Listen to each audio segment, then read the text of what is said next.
सहनावतु सहनो भुनक्तु सह वीर्यं करवावहि तेजस्विनावधीतमस्तु मा विद्विषावहि। सभी को नमस्ते। प्यारे बच्चों, पिछली वीडियो में हमने क्लास 10th मैथमेटिक्स की यूनिट 9 की एक्सरसाइज 9.1 के फर्स्ट सम से 9th सम तक हमने कर लिए थे। आज हम इससे आगे 10th सम से शुरू करेंगे। तो एक्सरसाइज 9.1 का सम नंबर 10 ये लिखा है इसमें, two poles of equal heights are standing opposite each other on either side of the road which is 80 metre wide. ये एक रोड है, 80 मीटर वाइड है। इस पर दो टावर हैं और दोनों की हाइट इन्होंने सेम बताई है। Two poles of equal heights, दोनों की हाइट सेम है और एक दूसरे के अपोजिट खड़े हुए हैं, एक रोड के इस किनारे पर, एक रोड के इस किनारे पर। आगे लिखा है इन्होंने, from a point between them on the road the angles of elevation the top of the poles are 60 degree and 30 degree. ये कह रहे हैं रोड पर कोई एक पॉइंट है और इस पॉइंट पर दोनों पोल से एलिवेशन एंगल्स बन रहे हैं। एक पोल का एलिवेशन एंगल है 60 डिग्री, दूसरे पोल का एलिवेशन एंगल है 30 डिग्री। आगे लिखा है इन्होंने, find the height of the poles and the distance of the point from the poles. एक तो हमने इन पोल्स की हाइट फाइंड करनी है। मान लेते हैं h मीटर है तो दूसरे की हाइट भी होगी h मीटर, क्योंकि दोनों पोल्स सेम हाइट के दिए हुए हैं। दूसरा ये बताना कि रोड पर जो ये पॉइंट है इसका इस पोल से डिस्टेंस कितना है और इस पोल से डिस्टेंस कितना है। मान लेते हैं ये x है और ये y है, यानी एक पोल से इस पॉइंट का डिस्टेंस x मीटर है और दूसरे पोल से इस पॉइंट का डिस्टेंस y मीटर है। ठीक है, नाम दे लेते हैं A B C D E। दो राइट ट्रायंगल बन गई हैं। एक राइट ट्रायंगल है ABC, एक राइट ट्रायंगल है EDC। दोनों राइट ट्रायंगल्स का हम यूज करके फाइंड करेंगे H, X और Y। H का मतलब height of the poles, X का मतलब distance the point from this pole and distance from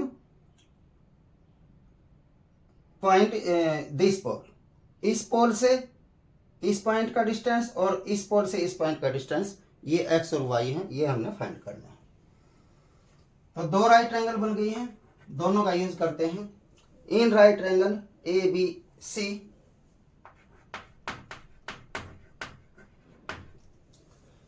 इसमें हमने y भी फाइंड करना है, x भी फाइंड करना है, h भी फाइंड करना है। लेकिन ध्यान दें, कॉमन दोनों में h है तो हम दोनों में h ऊपर ले लेते हैं।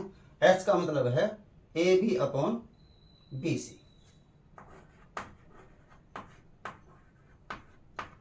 AB upon BC, AB perpendicular है और BC बेस है, यानी परपेंडिकुलर अपॉन बेस बन गया। और परपेंडिकुलर अपॉन बेस क्या होता है भाई? टेंजेंट थीटा होता है, यानी इक्वल टू हो गया ये टेंजेंट थीटा। और ध्यान दें, इस राइट ट्रायंगल में एक्यूट एंगल यानी थीटा है 30 डिग्री, तो यहां हो जाएगा 30 डिग्री।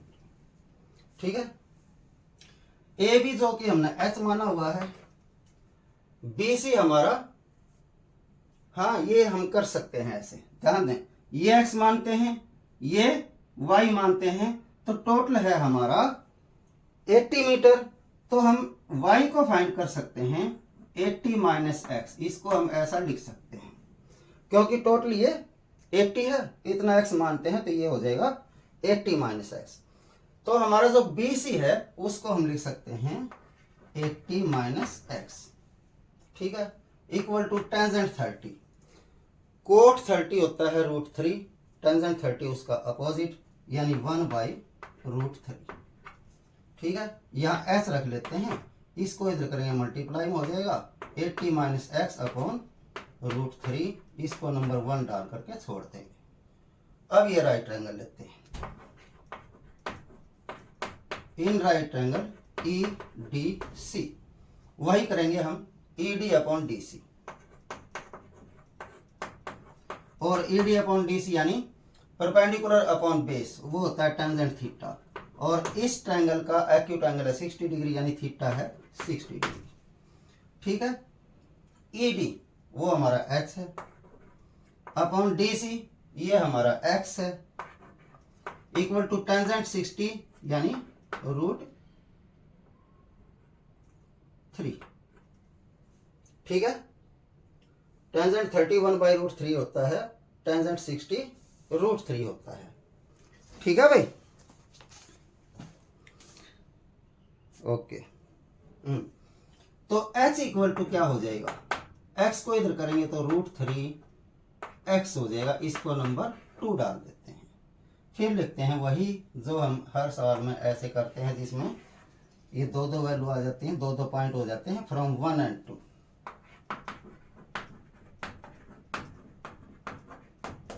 ध्यान दें भाई, 1 की लेफ्ट हैंड साइड H है, 2 की भी लेफ्ट हैंड साइड H है, तो दोनों की लेफ्ट हैंड साइड इक्वल है, तो राइट हैंड साइड भी इक्वल होगी, यानी 80 - x अपॉन √3 इक्वल टू इसकी राइट हैंड साइड √3x।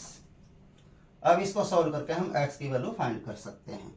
√3 को इधर करेंगे, यहाँ 80 - x बच जाएगा, √3 को √3 से मल्टीप्लाई करेंगे 3 आ जाएगा, और इनटू में x। इस x को उधर कर लेते हैं, 80 equal to 3x plus x हो जाएगा, ये प्लस हो जाएगा उधर जाके, यानी 80 इक्वल टू 4x, या x इक्वल टू 80 अपॉन 4, ये कैंसिल हो गया 20 पर, x हमारा आ गया 20, ये तो आ गया x। दूसरा हमने फाइंड करना था h, तो ये जो x की वैल्यू आई है नंबर 1 में रख लें या नंबर 2 में रख लें। नंबर 2 में थोड़ा आसान होगा, तो हम करते हैं put x equal to 20 in equation 2। Equation 2 है हमारी h equal to √3x, x की जगह हम रख देंगे 20, तो ये हो जाएगा 20√3, यानी ये आ गई इसकी हाइट। और आप चाहें तो √3 की वैल्यू पुट कर सकते हैं, यदि आंसर रूट में नहीं है तो हम √3 की वैल्यू उसमें पुट कर लेते हैं। ठीक है, तो √3 होता है हमारा 1.732, और मल्टीप्लाई कर लेंगे, ये 0, ये 2 2 ज़ा 4, 2 3 ज़ा 6, और ये 17 2 ज़ा 34, और 3 के बाद पॉइंट, यानी 34.64 मीटर आ गई इसकी हाइट ऑफ द टावर। इसको हम लिख सकते हैं हाइट ऑफ द टावर।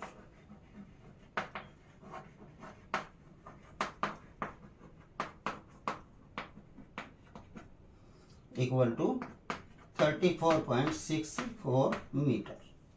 ठीक है, और हमने फाइंड करना था h, यानी s तो आ गया, और हमने फाइंड करना था x, यानी ये जो पॉइंट है इस टावर से डिस्टेंस और इस टावर से डिस्टेंस। तो हमें x तो हमारा आ ही गया था, x आ गया था 20,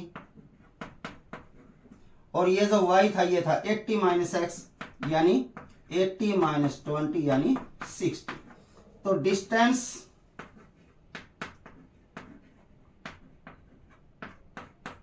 द पॉइंट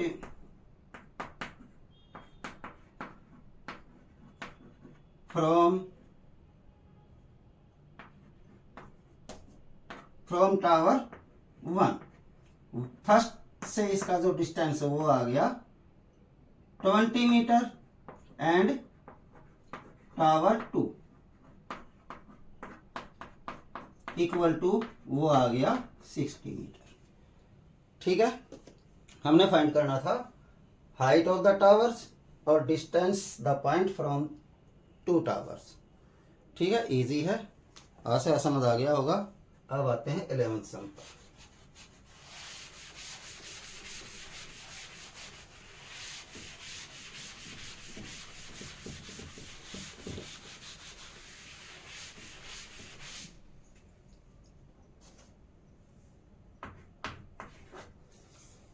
11th सम में कहा है a TV tower stands vertically on a bank of a canal from a point on the other bank directly opposite the tower, the angle of elevation of the top of the tower is 60 degree. Okay, ये एक tower है, ये कनाल है, और इस कनाल के दूसरे किनारे पर इस टावर से एलिवेशन एंगल बना हुआ है 60 डिग्री। ये एंगल है 60 डिग्री। ये टावर है, ये कनाल है। आगे लिखा है इन्होंने from another point 20 metre away from the point on the line joining the point to the foot of the tower. Okay, ये कह रहे हैं from another point 20 metre away from the point, इस पॉइंट से 20 मीटर अवे एक point और है यहाँ, यानी ये जो डिस्टेंस है ये 20 मीटर है। यहां पर एक और पॉइंट है। ये कह रहे हैं कि इसमें कह रखा है the point to the foot of the tower the line angle of elevation of the top of the tower is 30 degree. अब इस पॉइंट पर इस टावर के टॉप का एलिवेशन एंगल है 30 डिग्री।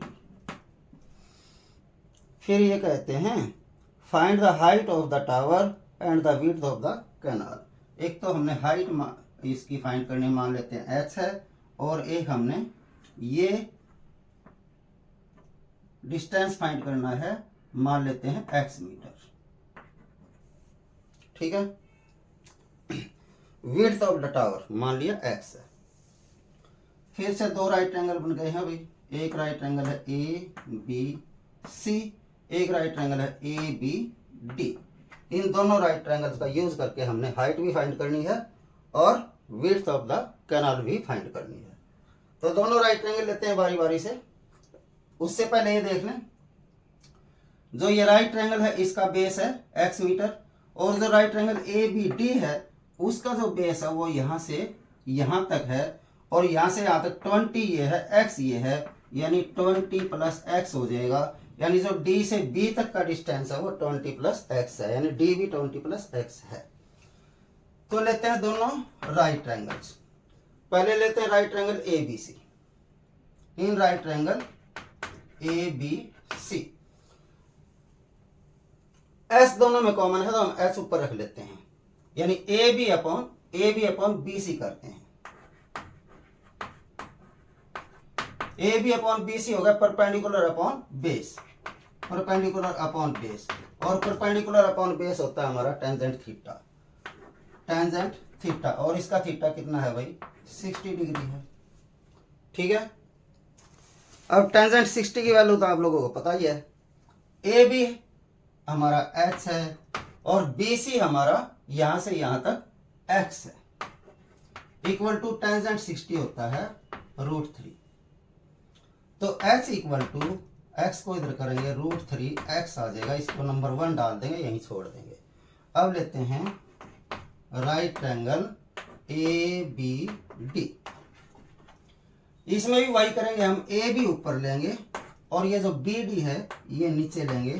तो ये भी हो गया हमारा परपेंडिकुलर अपॉन बेस, वो होता है हमारा टेंजेंट, और इसका थीटा है 30 डिग्री। तो यहाँ 30 डिग्री। ए भी तो हमारा h है भाई, और बी डी हमारा यहां से यहां तक है 20 plus x, equal to tangent 30 होता है 1/√3।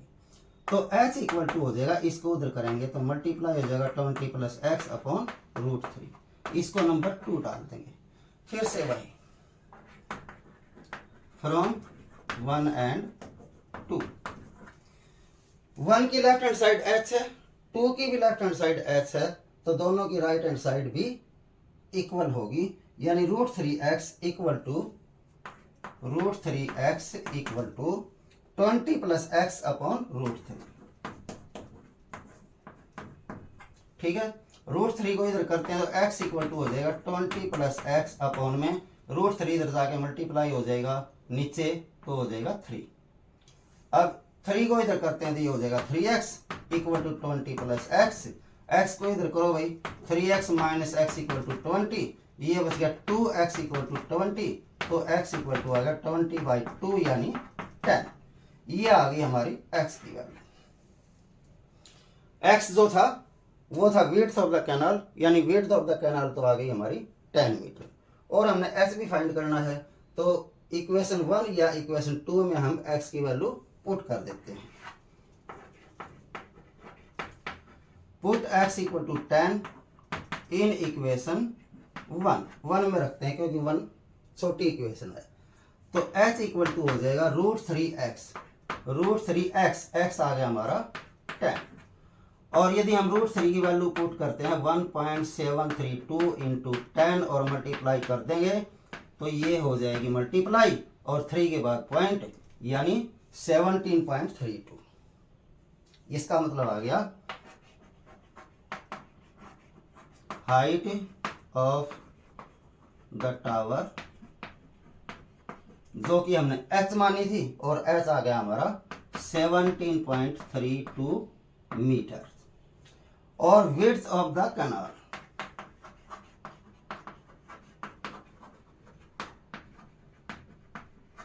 विड्थ ऑफ द कैनाल हमने मान लिया था x, और x हमारा आया है 10 यानी 10 मीटर। ठीक है भाई, आशा समझ आ गया होगा। ये नहीं दिख रहा था सर नीचे का थोड़ा, ठीक है, आशा समझ आ गया होगा। अब आते हैं सम नंबर 12 पर।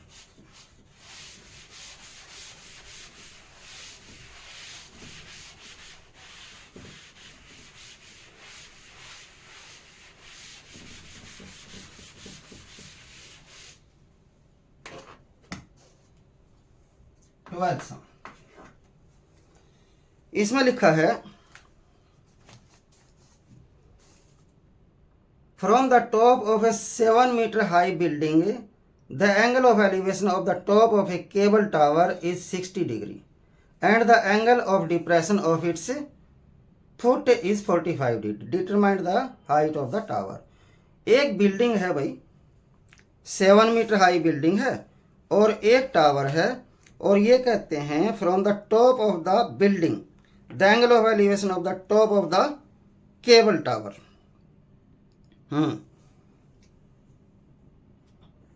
ये बिल्डिंग है, sum number 12। From the top of a building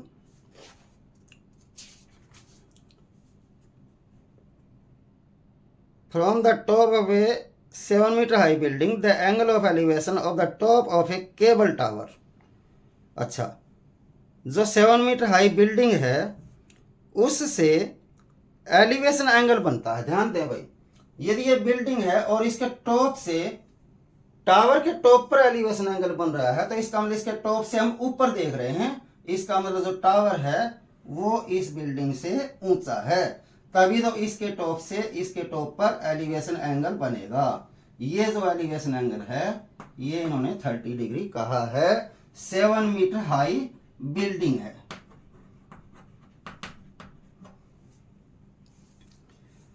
अच्छा, आगे का है, ये जो एंगल है ये 60 डिग्री है। आगे इन्होंने लिखा है and the angle of depression of its foot, जो बिल्डिंग का फुट है उसके ऊपर जो ये टावर है इससे, इस पर बिल्डिंग के फुट से टावर के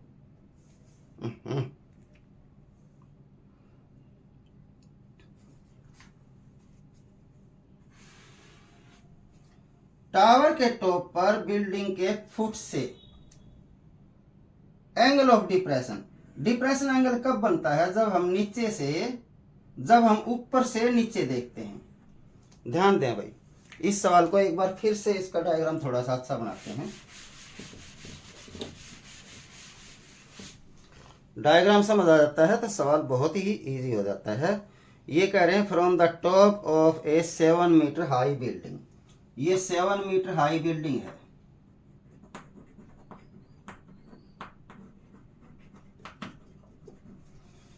और ये फिर कहते हैं कि the angle of elevation of the top of a cable tower is 60 degree. एक केबल टावर है ये तो हम समझ ही गए, क्योंकि बिल्डिंग के टॉप से टावर के टॉप पर एलिवेशन एंगल बन रहा है, यानी हम बिल्डिंग के टॉप से ऊपर की ओर देख रहे हैं, तभी तो एलिवेशन एंगल बिल्डिंग के टॉप से बनता है। इसका मतलब ये जो एंगल बनता है ये है 60 डिग्री। बिल्डिंग के टॉप से टावर के टॉप पर एलिवेशन है 60 डिग्री। और इसी के साथ ही आगे कहा है and the angle of depression of its foot is 45 degree. जो बिल्डिंग का टॉप है उससे यदि हम टावर के फुट को देखते हैं, ये टावर है, टावर के फुट को देखते हैं तो ये जो डिप्रेशन एंगल बनता है ये वाला, ये है 45 डिग्री। ये हमारी जमीन है, ठीक है, जहां पर दोनों खड़े हुए हैं। अब ये बात तो पहले से समझ लें भाई, जो डिप्रेशन एंगल होता है वो एलिवेशन एंगल के इक्वल होता है, यानी यदि 45 डिग्री है तो ये भी 45 डिग्री है।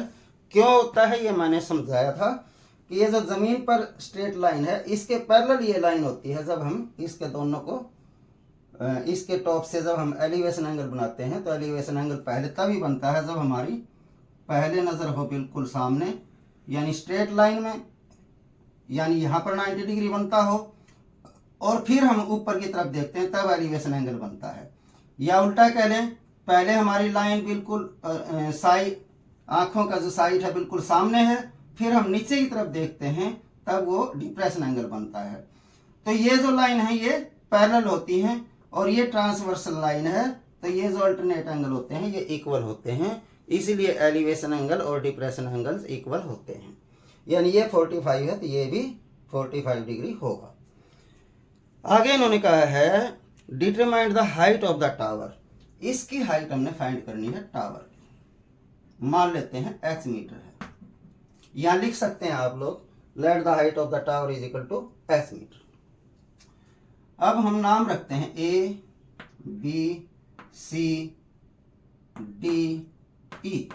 अब दो राइट ट्रायंगल बन गई, एक ये राइट ट्रायंगल है, राइट ट्रायंगल ADE, और एक राइट ट्रायंगल ये है। हमने वो ट्रायंगल लेनी है जिनमें कम से कम एक एक्यूट एंगल दिया हुआ हो। एक ये राइट ट्रायंगल है EBC। इन दोनों राइट ट्रायंगल में इसमें एक साइड दी हुई है, दूसरी साइड हमने फाइंड करनी है, मान लेते हैं BC।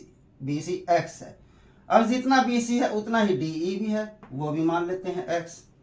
तो पहले तो ये लिख लेना let BC equal to x metre equal to DE। दोनों x मीटर हो गए हैं, ठीक है। ये हाइट हमने फाइंड करनी है।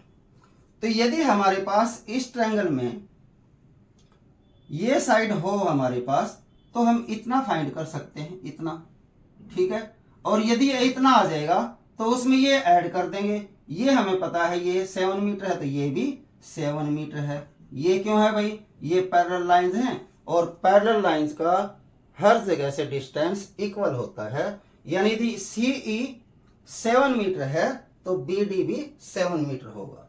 जो CE है वो 7 मीटर है, इक्वल हो जाएगा ये भी BD के इक्वल, ठीक है। अब इस ट्रायंगल में हमारे पास एक साइड गिवन है, दूसरी साइड फाइंड करनी है, वो तो बड़े आराम से फाइंड कर सकते हैं। तो लेते हैं in right triangle ECB। Right triangle ECB में हाइट हमारे पास है, बेस हमने फाइंड करना है। तो जो फाइंड करना है वो लेते हैं हम बेस, यानी BC अपॉन परपेंडिकुलर यानी EC। BC अपॉन EC यानी base upon perpendicular. Base upon perpendicular होता है कोट थीटा, और इसका थीटा है 45 डिग्री, ठीक है। BC हमने फाइंड करना है x है, अपॉन EC हमारा 7 है, इक्वल टू कोट 45 होता है 1, तो x इक्वल टू आ गया 7, ठीक है भाई। अब यदि ये 7 है तो ये भी 7 है, यानी देयरफॉर जो DE है वो भी 7 मीटर है, ठीक है। अब वो राइट ट्रायंगल ले लेते हैं इन राइट ट्रायंगल ADE। इस राइट ट्रायंगल में भाई अब हमारे पास ये है और ये फाइंड करना है। अब देखें जरा ये कितना है भाई, ये टोटल कितना है h मीटर, यहां से लेके यहां तक कितना है 7 मीटर, तो AD कितना होगा भाई h माइनस 7। ठीक है, यहां से लेकर के D तक। तो हमें दिया हुआ नीचे है और ये निकालना है, तो AD अपॉन DE करेंगे। AD अपॉन DE, जो AD है वो परपेंडिकुलर है, DE बेस है। परपेंडिकुलर अपॉन बेस होता है टेंजेंट थीटा, और इसका थीटा कितना है भाई 60 degree.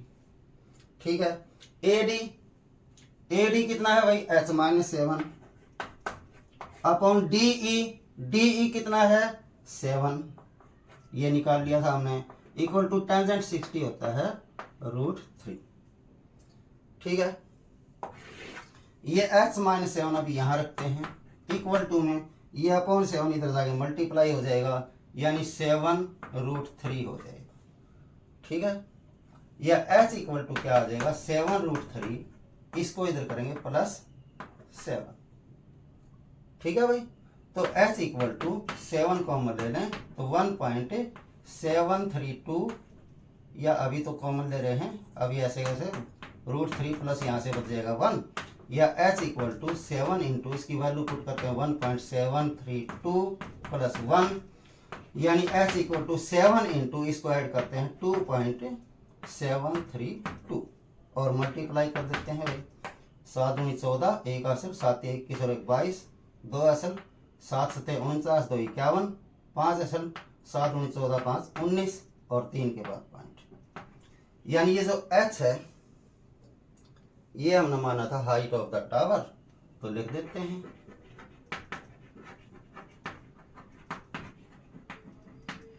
Height of the tower equal to 19.124 metre. ठीक है भाई, यही हमने फाइंड करना था। अब आते हैं सम नंबर 13 पर।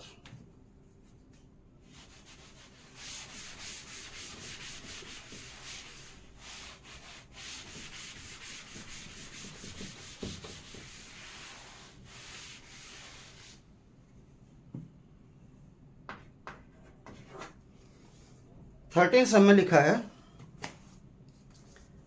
As observed from the top of a 75 metre high lighthouse from the sea level the angle of depression of two ships are 30 degree and 45 degree. Okay, ये लेवल सी है, sea का level है, ये सी का level है, और यहाँ पर एक लाइट हाउस है, और इन्होंने कहा है जो लाइट हाउस है वो 75 मीटर हाई है, ये 75 मीटर हाई है, ये लाइट हाउस है।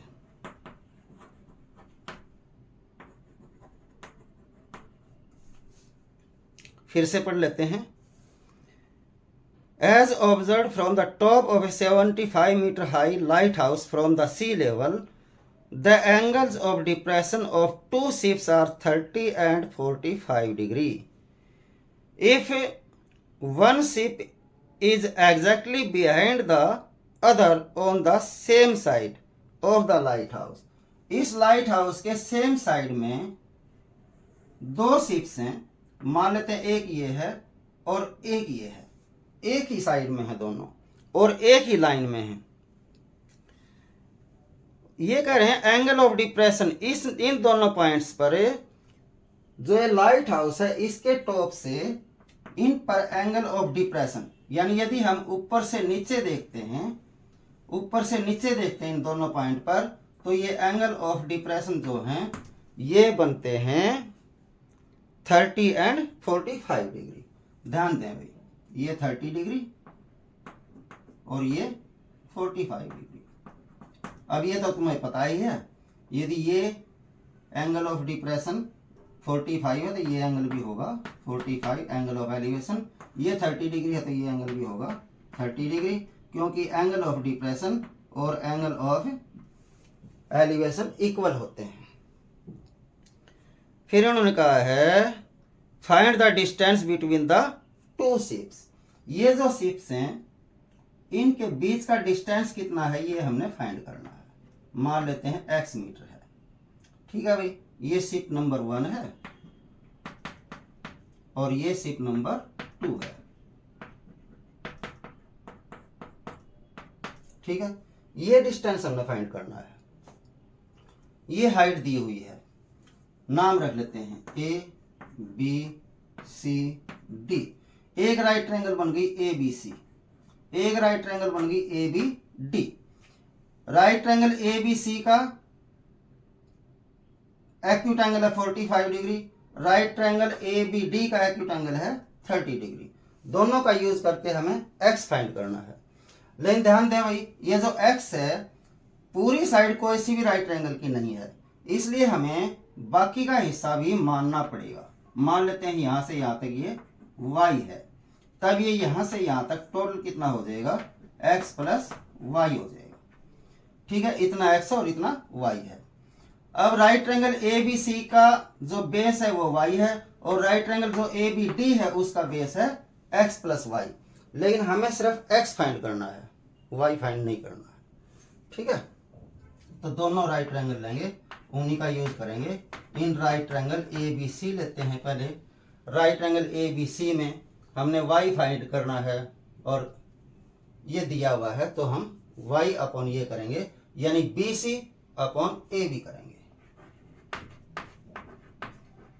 B C upon A B, B C base है, ए बी परपेंडिकुलर है। बेस अपॉन परपेंडिकुलर हमारा होता है कोट थीटा, यानी कोट इसका एंगल है 45 डिग्री, तो यहाँ पर रखेंगे 45। जो बी सी है ये हमने y माना हुआ है, ए बी हमारा 75 है, कोट 45 होता है 1, तो y इक्वल टू आ गया 75। ठीक है, इसको यहीं छोड़ते हैं और दूसरी राइट एंगल लेते हैं। In right triangle A B D, right triangle A B D, इसमें भी वही काम हमने करना है, फाइंड करना है बेस और दिया हुआ है परपेंडिकुलर। बेस हमारा इसका बी डी है, अपन परपेंडिकुलर हमारा इसमें ए बी है, तो बेस अपन परपेंडिकुलर होता है कोट थीटा और इसका थीटा है 30 डिग्री। ठीक है भाई, बी डी यानी x plus y upon A B यानी 75 इक्वल टू कोट 30 यानी √3। ठीक है, 75 को इधर करो, x plus y equal to 75 √3। लेकिन हमने तो सिर्फ x फाइंड करना है, distance between two ships find करना है, इसलिए यहां से हमने y को खत्म करना है। y की वैल्यू हम पहले निकाल चुके हैं, तो हम यहां पर y की वैल्यू पुट कर देते हैं, यानी put y equal to 75 from 1। Number 1 से हम इसमें y की वैल्यू पुट कर देते हैं, तो x प्लस वाई y की जगह रख देंगे 75 और इक्वल में है 75 √3। ठीक है भाई, x हमने निकालना है, उधर 75 √3 है ही, इसको इधर करेंगे -75 आ जाएगा, तो x इक्वल टू 75 हम कॉमन निकाल लेते हैं, √3 -1 आ जाएगा। रूट की वैल्यू रख देते हैं, 75 इंटू ये हो जाएगा 1.732 -1, यानी 75 मल्टीप्लाई में माइनस करेंगे तो 0.732 आ जाएगा। ये x आ जाएगा, x यानी डिस्टेंस बिटवीन टू शिप्स आ जाएगा। अब ये मल्टीप्लाई करना है भाई, चलो मल्टीप्लाई करके छोड़ देते हैं। 75 से मल्टी करना है, 5 दूनी 10, 5 दिए 15, 1 16, 5 7 35 और 1 36। 7 से करेंगे भाई, 7 दूनी 14, 7 दिए 21 और 1 22, 7 7 49 और 2 51, 0 6 4 10, 6 2 8 1 9 3 4 और 5, ये आ गया 54,900। और ध्यान दें भाई 1 2 3 के बाद पॉइंट है, 1 2 3 के बाद पॉइंट लगा देते हैं, तो ये आ गया 54.9। और x हमने क्या माना था भाई, distance between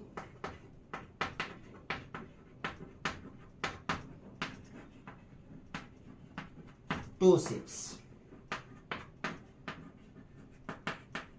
is equal to 54.9 metres. ठीक है भाई, इजी समय, बस डायग्राम बनाना सीख लें, फिर दोनों ट्रायंगल्स बारी बारी से लें और सोल्व करते चले जाएं। बहुत ही आसानी से ये सम सोल्व होते हैं और लगभग सबका एक ही तरीका है, कोई विशेष अंतर नहीं है इनमें सारे सवालों में।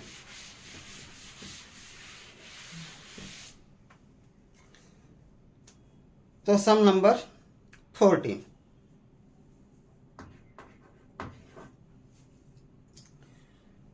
में कहा है भाई, a 1.2 metre tall girl sports a balloon moving with the wind in a horizontal line in at a height of 88.2 metre from the ground. Okay, ये एक लड़की है, गर्ल है ये, इसकी हाइट है 1.2 मीटर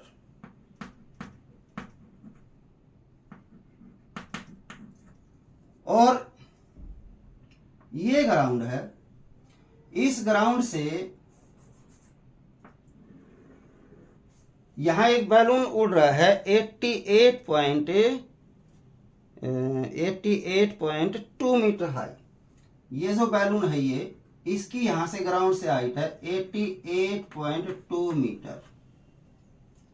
ओके, फिर कहते हैं ये the angle of elevation of the balloon from the eye of the girl at any instant is 60 degree. लड़की की आंख से बैलून का जो एलिवेशन एंगल है वो ऐसे बनेगा भाई, ये बताया है इन्होंने 60 डिग्री। 60 डिग्री, ठीक है। हाँ, आगे का है after some time the angle of the elevation reduced to 30 degree. थोड़ी देर बाद यहाँ पर ये जो एलिवेशन एंगल बन रहा था ये रिड्यूस हो गया है। ये रिड्यूस कब हुआ भाई? थोड़ी देर में जब ये बैलून है ये थोड़ा सा आगे चला गया है, यानी हाइट तो वही है, अभी बैलून की हाइट वही है ग्राउंड से, लेकिन वो आगे सरक गया है। अब यहाँ पर जो एलिवेशन एंगल है ये बन गया है 30 डिग्री। ये जो बैलून है यही बैलून यहाँ पर है, ठीक है। फिर उन्होंने कहा है find the distance travelled by the balloon during the interval. तो इतने टाइम में ये बैलून यहाँ से यहाँ तक आया है, ये डिस्टेंस हमें फाइंड करना है। और ये जो बैलून की हाइट है ये सिमिलर है, यानी ये जो डिस्टेंस है इतना डिस्टेंस इसने कवर किया है, ठीक है। ये हमने फाइंड करना है।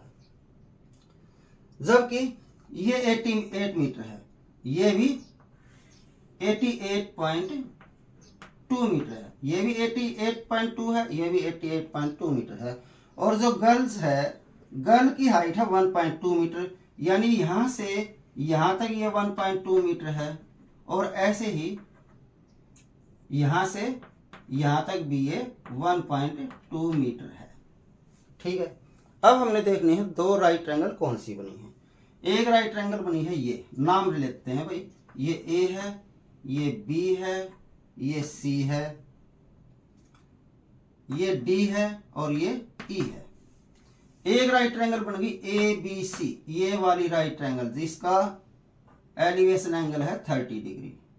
एक राइट ट्रायंगल बनी है डी ई सी जिसका एक्यूट एंगल है 60 डिग्री, ठीक है। इन दोनों का यूज करके हमने ये डिस्टेंस फाइंड करना है। ये जो x है उतना ही ये होगा x और उतना ही ये होगा x, यानी यदि हम ये डिस्टेंस फाइंड करते हैं तो दोनों बैलून का बीच का डिस्टेंस आ जाएगा, यानी एक बैलून कितनी दूर तक चल के चला गया है वो डिस्टेंस आ जाएगा, ठीक है। यदि ये 1.2 है तो ये भी 1.2 है, ये भी 1.2 है, और ये टोटल है 88.2। तो हम चेक कर सकते हैं ए से बी तक कितना बच गया। ए से बी तक बचाने के लिए हमें टोटल में से यानी 88.2 में से माइनस करना पड़ेगा जो लड़की की हाइट है 1.2। कितना बच गया भाई? 87, यानी ए से जो बी तक है वो 87 है, वैसे ही डी से जो ई तक है वो भी 87 है। तो पहले तो हम यही निकाल लेते हैं, जो ए बी है वो होगा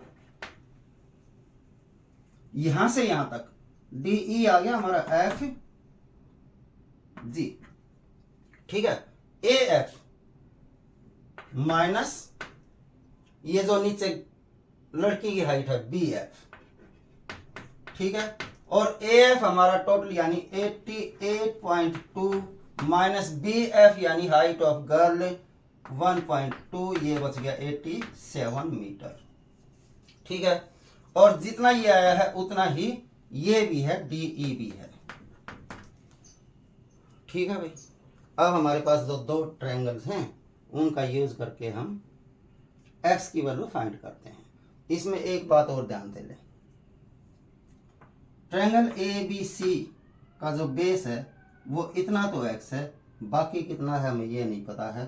तो मान लेते हैं ये वाई है, तो यहां से लेकर के यहां तक टोटल कितना हो गया, वाई प्लस एक्स हो गया। अब हमें इसका बेस भी पता लग गया है, ठीक है, और परपेंडिकुलर दोनों का हमें पता ही है। अब लेते हैं in right triangle A B C, right triangle A B C में भाई नहीं, ए बी सी बेस हमने फाइंड करना है, परपेंडिकुलर दिया हुआ है तो हम करेंगे बेस अपॉन परपेंडिकुलर। जो हमने फाइंड करना है वो हम ऊपर लेंगे, यानी B C upon A B. B C base है और A B perpendicular. Base upon perpendicular होता है कोट थीटा, और यहाँ इसका कोट कितना है भाई, ध्यान दें, हमने ये ट्रायंगल ली है, इसका कोट थीटा है 30 डिग्री, ठीक है भाई। बी सी यहां से यहां तक ये है y प्लस एक्स, और ए बी यहां से यहां तक ये है 87 इक्वल टू कोट 30 होता है √3, तो y plus x equal to 87 √3, ये इधर जाके मल्टीप्लाई हो जाएगा। ध्यान दें, हमने x फाइंड करना है, y फाइंड नहीं करना है, इसलिए यहां से हम y की वैल्यू निकाल के छोड़ते हैं। 87 √3, इसको इधर करेंगे माइनस एक्स आ जाएगा, इसको नंबर 1 डाल देंगे। अब दूसरी राइट ट्रायंगल लेते हैं, इन राइट ट्रायंगल ए नहीं D E C, in right triangle D E C वही करेंगे भाई, बेस अपॉन परपेंडिकुलर यानी सी ई अपॉन परपेंडिकुलर यानी डी ई, और बेस अपॉन परपेंडिकुलर होता है कोट थीटा, और इसका थीटा दिया है, ध्यान दें, इसका थीटा दिया हुआ है 60 डिग्री, ठीक है भाई। सी ई तो हमारा y है, अपॉन डी ई हमारा y है 87 पॉइंट, यहां से लेके यहां तक 87 मीटर है, 87 मीटर, तो इसकी जगह हम लिख देंगे 87, और कोट 60 होता है 1/√3, तो y की वैल्यू इधर से 87 को इधर करेंगे 87 अपॉन √3 आ जाएगी, इसको नंबर 2 डाल देंगे। फिर करते हैं फ्रॉम 1 and 2। 1 में लेफ्ट हैंड साइड y है, 2 में भी लेफ्ट हैंड साइड y है, नहीं दोनों की लेफ्ट हैंड साइड इक्वल है तो राइट हैंड साइड भी इक्वल हो जाएंगी, यानी ये जो 87 √3 माइनस एक्स, इसकी right hand side equal to इसकी राइट हैंड साइड यानी 87/√3, ठीक है भाई। हमने x फाइंड करना है तो इसको इधर ले लेते हैं, x को इधर कर लेते हैं, पॉजिटिव हो जाएगा, यानी 87√3, इसको इधर करेंगे माइनस 87/√3 इक्वल टू x को इधर करेंगे प्लस x हो जाएगा। √3 एलसीएम लेते हैं तो ये आ जाएगा 87 × 3 माइनस 87, एलसीएम हो गया √3 इक्वल टू x। माइनस करते हैं, 87 कॉमन लेंगे तो यहां से बच जाएगा 3 - 1 यानी 2, यानी 87, चलो पूरा करके दिखाता हूं, 3 - 1 अपॉन √3 है इक्वल टू x है, यानी 87 × 2 हो जाएगा अपॉन √3 है इक्वल टू x है, 2 × 7 = 14, 2 × 8 = 16, 1 = 17 अपॉन में √3 है इक्वल टू x है। ध्यान दें भाई, अपॉन में रूट आ जाता है तो हमने उसको खत्म करना होता है। नीचे रूट नहीं रखना है हमने। तो x इक्वल टू हमारे पास 174/√3 है, यानी इसको √3 से मल्टीप्लाई करते हैं और इसी से डिवाइड कर देते हैं। तो ऊपर तो हो गया 174√3 अपॉन में हो गया 3। ठीक है, और 3 से ये डिवाइड हो सकता है, तो ये हो जाएगा 3 पंजे 15, 2 बच गए, 3 अठे 24 और रूट में 3। ध्यान दें भाई, आंसर जो है रूट में है तो हम रूट में छोड़ देंगे, और नहीं तो फिर उसको हम √3 की वैल्यू रख देंगे। आंसर रूट में ही है। तो ये जो x आ गया, यानी ये आ गया जो इन्होंने पूछा था, distance travel by the balloon.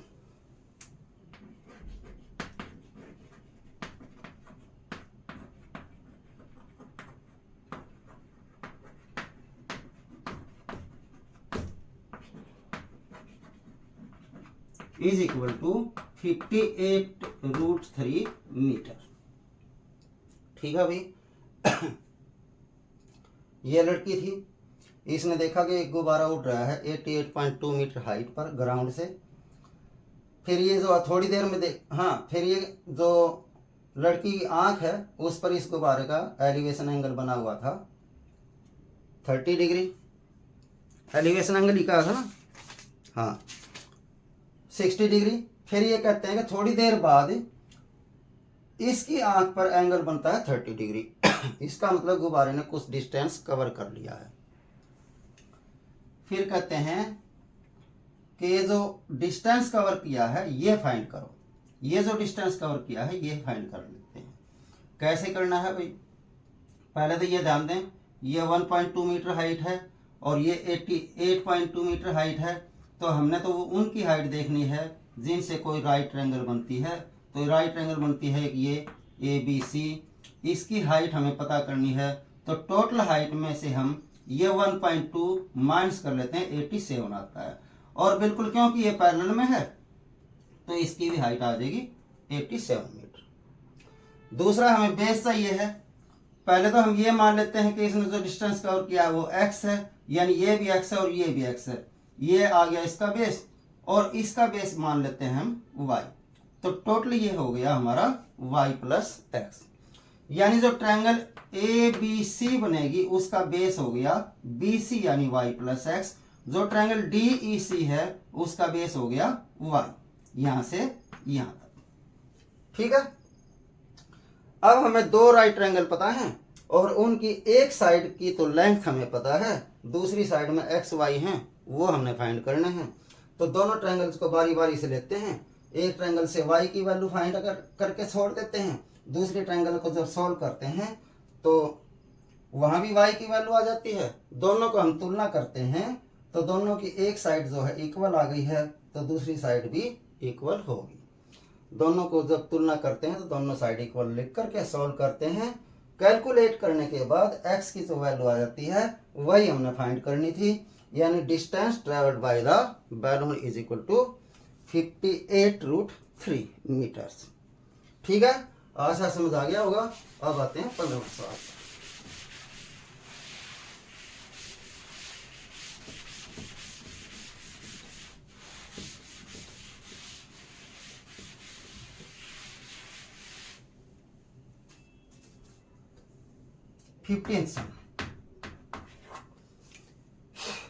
Fifteenth सम में लिखा है a straight highway leads to the foot of a tower.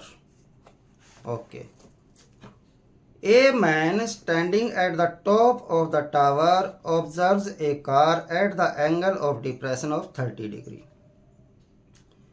Which is approaching the foot of the tower.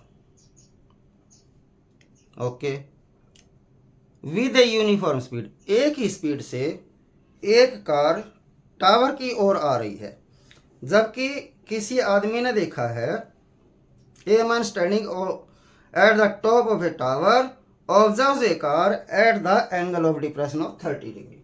मान लेते हैं ये टावर है, ये कोई मैन है, उस मैन की ये आई है, आंख है, ये टावर है और ये रोड है। ये कहता है कि इस रोड पर एक ये कार है तो यहां से जब इस कार को वो देखता है तो एंगल ऑफ डिप्रेशन जो है वो बनता है 30 डिग्री। ये एंगल है 30 डिग्री, या यूं कह लो जितना ये एंगल है उतना ही ये एंगल है, क्योंकि एंगल ऑफ एलिवेशन और एंगल ऑफ डिप्रेशन इक्वल होते हैं। फिर ये कह रहे हैं जो कार है विच is approaching the foot of the tower with uniform speed 6 seconds later the angle of depression of the car is found to be 60 degree. ये कार टावर की ओर मूव कर रही है, तो थोड़ी देर बाद देखते हैं कि जो एंगल ऑफ डिप्रेशन है अब 60 डिग्री है, ये 60 डिग्री है, इसका मतलब ये एंगल भी 60 डिग्री है। ये कार यहां से यहां तक आ गई है चल के, और ये जो टाइम लिया है इन्होंने, इसने 6 सेकंड लिया है, यहां से यहां तक ये 6 सेकंड में ट्रेवल कर रही है। आगे इन्होंने कहा है find the time taken by the car to reach the foot of the tower from this point. ये कह रहे हैं अब इस पॉइंट से ये कार यहां से यहां फुट तक पहुंचने में कितना टाइम लगाएगी। ठीक है भाई, ओके। यहां से यहां तक ये 6 सेकंड में पहुंचती है, यानी ये इसका टाइम हो गया। ठीक है, मान लेते हैं स्पीड है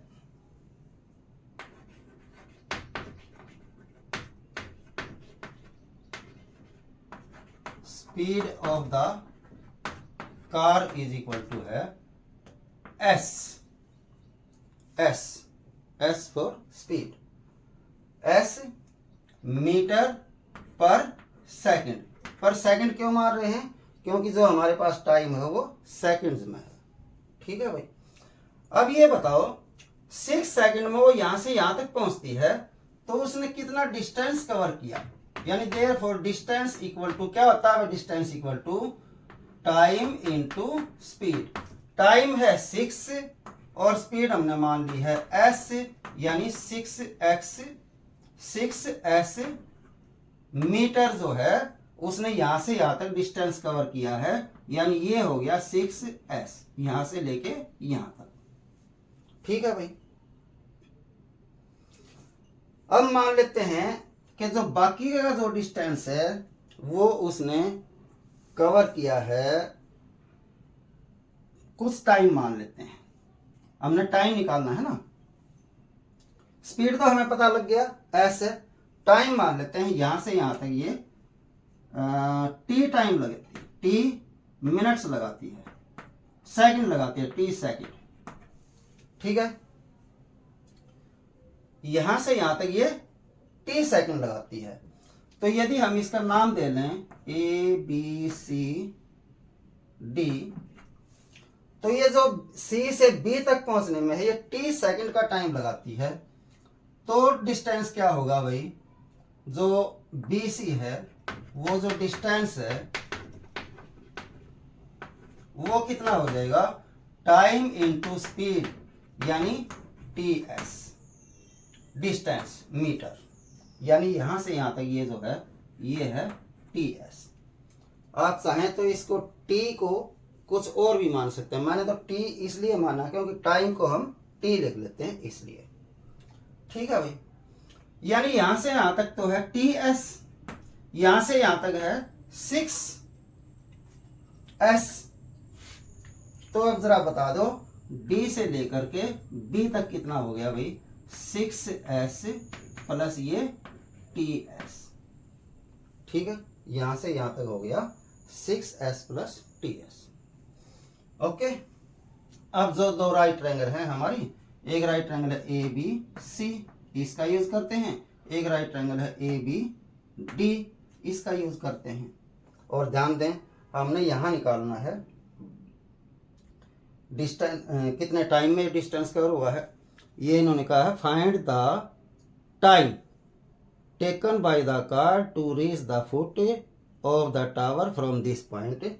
इस पॉइंट से यहां तक पहुंचने में इसको कितना टाइम लगेगा, हमने टाइम फाइंड करना है। यानी ये जो साइड है ये दोनों ट्रायंगल में कॉमन है, लेकिन हमने फाइंड नहीं करनी है। तो मैंने बताया था दो राइट एंगल बन जाए और एक साइड कॉमन आ जाए तो उस कॉमन साइड को हम दोनों बार ऊपर ले लेते हैं। यानी in right angle A B C, हमने ए बी को ऊपर लेना है और अपॉन में बी सी को नीचे लेना है।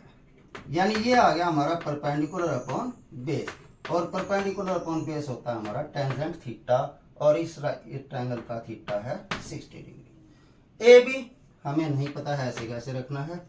बी सी यहां से यहां तक कितना है T S, equal to tangent 60 होता है हमारा √3, यानी ए बी इक्वल टू आ गया √3 टी एस। इसको नंबर 1 डाल देंगे। अब दूसरी राइट ट्रायंगल लेते हैं। In right triangle A B D, वही करना हमने, ए बी तो ऊपर ले लेना है और बी डी नीचे ले लेना है। ए बी तो हमें पता नहीं है और बी डी हमारा 6s + t है। फिलहाल जो A B upon B D है, A B upon B D है, यानी परपेंडिकुलर अपॉन बेस है, वो होता है टेंजेंट थीटा, और थीटा है इसका 30 डिग्री, यानी यहां हम लिखेंगे टेंजेंट 30 डिग्री। ए बी तो ऐसे कैसे रखना है, अपॉन बी डी हमारा कितना है भाई 6s + ts, ठीक है, और इक्वल टू टेंजेंट 30 होता है 1/√3। वैल्यू ठीक है ना, मेरे विचार से ठीक है, देख लेना। ए बी इक्वल टू क्या आ जाएगा, इसको इधर करेंगे, इससे मल्टीप्लाई हो जाएगा, ये आ जाएगा 6s + ts, ये इधर आके मल्टीप्लाई हो गया 1 से, 6s + ts अपॉन में √3, ये नंबर 2 डालते हैं। फिर वही फ्रॉम 1 and 2, 1 में ए बी, 2 में भी ए बी, यानी दोनों की लेफ्ट हैंड साइड इक्वल है तो राइट हैंड साइड भी इक्वल होंगी, यानी ये √3 ts इक्वल टू होगा 6s + ts अपॉन √3। √3 को इधर करते हैं तो ये हो जाएगा 3ts equal to 6s + ts, ठीक है। ts को इधर कर लेते हैं, ये 3ts इधर आगे -ts हो जाएगा इक्वल टू 6s, ये बच गया हमारा 2ts इक्वल टू 6s, या s से s कैंसिल होगा क्योंकि हमने t फाइंड करना है, तो ये भी कर सकते हैं हम 6x अपॉन 2s, t यहां रख लेते हैं, 6s अपॉन 2s ऐसे भी लिख सकते हैं, या यहां भी s से s काट सकते हैं, सिंगल सिंगल है, x से s कट गया, 2 से इसको काटते हैं 3 आ गया, यानी ये आ गया 3 मिनट्स। लेकिन हमने ये नहीं बताना था कि यहां से यहां तक कितने पहुंचती है, हमने बताना था इस पॉइंट से इसके टावर के फुट तक कितने सेकंड में पहुंचती है। तो भाई हमने इसका मतलब यहां से यहां तक निकालना है, यानी यहां से यहां तक लगाती है 6 सेकंड और यहां से यहां तक लगाती है 3 सेकंड, सेकंड्स में है ये 3 सेकंड, ठीक है भाई। यानी time taken by the car is equal to 6 second यहां तक और प्लस में 3 सेकंड यहां तक, यानी 9 सेकंड में वो कार टावर के फुट तक पहुंच जाएगी, ठीक है भाई।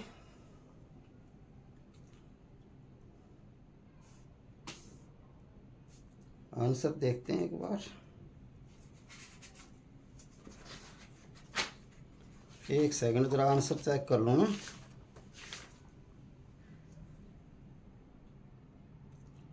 थ्री सेकंड्स इन्होंने कहा है, यहां से यहां तक पहुंचने में कितना टाइम लगा, वो आ गया हमारा 3 सेकंड, और यदि यहां से पूछते तो ये 6 सेकंड और ये 3 सेकंड 9 सेकंड होता, लेकिन इन्होंने पूछा है यहां तक ही, यानी सी से बी तक पहुंचने में, कितना टाइम लेगी। Time taken by the car from C to D, ऐसे लिख देंगे हम। Time taken by the car from C to D equal to 3 seconds. ठीक है भाई, आशा समझ आ गया होगा। आपकी बुक में इतने ही सम दे रखे हैं। पहले इस एक्सरसाइज में 16 सम होते थे, अब नहीं है। तो ये इसके साथ ही ये यूनिट यहाँ पर कंप्लीट होती है। आशा समझ आ गया होगा। यदि अच्छा लगता है, समझ आता है तो लाइक कर दें, शेयर कर दें और सब्सक्राइब कर दें। इसके साथ ही ये क्लास आज हम यहीं पर समाप्त करते हैं। अगली वीडियो हम यूनिट 10 जो सर्कल्स है वो शुरू करेंगे। एक लंबा हम बोल करके आज की क्लास यहीं समाप्त करते हैं।